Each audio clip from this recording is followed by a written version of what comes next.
Hey guys, finally feeling better. Honestly, it was just incredibly crazy allergies.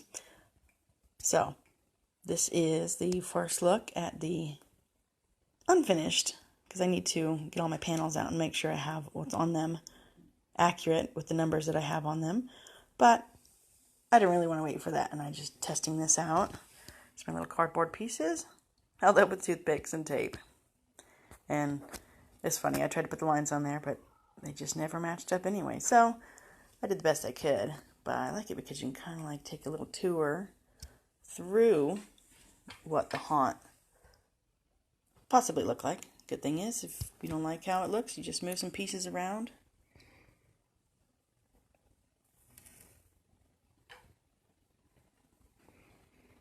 The ones that are finished colored are the ones that I know that I finished before. Have the outside, and of course, because I'm actually doing something, Mama, there's the kids. Mama, can I have something out of the cupboard? Okay. Thank you.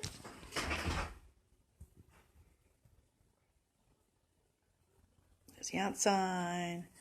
Got our little actor door right there. And then I actually cut it so it opens up. It's our little multi-function window. You could put the shutters. You could put the mirror like last year. You could put a drop panel.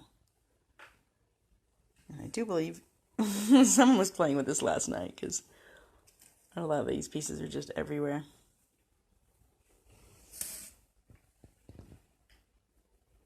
So this is how it looks so far.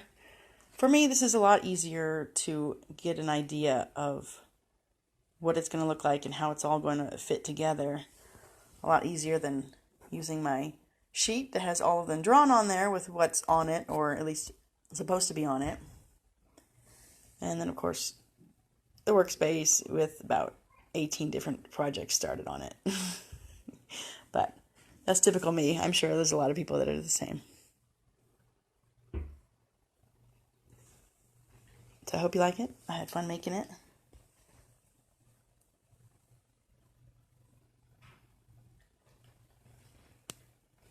Okie dokie, bye.